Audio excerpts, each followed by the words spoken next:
بسم الله الرحمن الرحيم. عن عمران بن حسين رضي الله تعالى عنه قال قال رسول الله صلى الله تعالى عليه وسلم يا فلان ما منعك أن تصلي في القوم؟ فقال يا رسول الله أصابتني جنابة ولا ماء.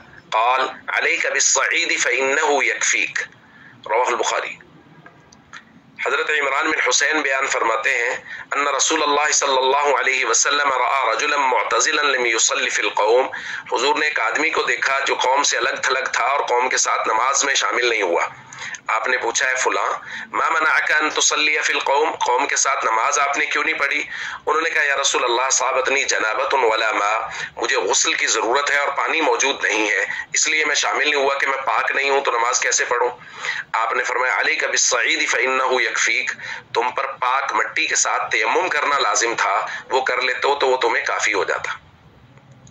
تو دوستو یہ حکم ہے کہ کوئی آدمی اس کو وضو کی ضرورت ہے یا غسل کی ضرورت ہے اور پانی موجود نہیں ہے، یا پانی موجود ہے لیکن وہ معذور ہے، پانی استعمال نہیں کر سکتا کسی بیماری کی وجہ سے، مرض کی وجہ سے، ڈاکٹر نے، کسی ماہر ڈاکٹر نے یہ بتا رکھا ہے کہ اگر آپ پانی استعمال کریں گے تو یہ مرض بڑھ جائے گا، تو اس صورت میں بھی جائز ہے کہ وہ تیمم کر لیں۔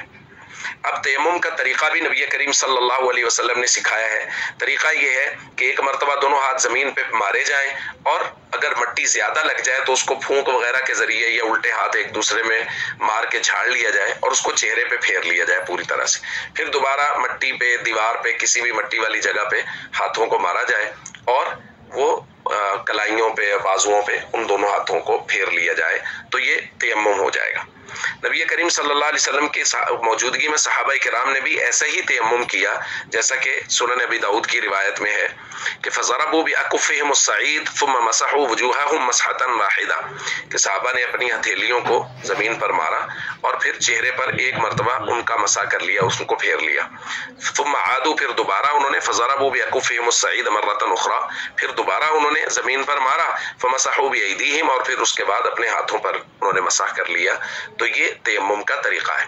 تو اگر کسی جگہ کوئی آدمی ایسا ہو کہ اس کو پانی دستیاب نہ ہو، دیکھیں اس میں بات سمجھ لیں کہ ایسا نہیں ہے کہ گھر میں پانی موجود نہیں ہے اور تیمم کرنے بیٹھ جائیں، ایسا نہیں ہے، اس کی شرائط ہے کہ دور دور تک کہیں پانی موجود نہیں ہے، ٹھیک ہے، تو اس صورت میں تیمم جائز ہے۔ یا پانی موجود ہے لیکن پانی استعمال کریں گے تو مرض بڑھنے کا اندیشہ ہے، کسی ماہر ڈاکٹر نے کہہ رکھا ہے، تو پھر یہ معذور سمجھا جائے گا، اس صورت میں بھی تیمم کرنا جائز ہے۔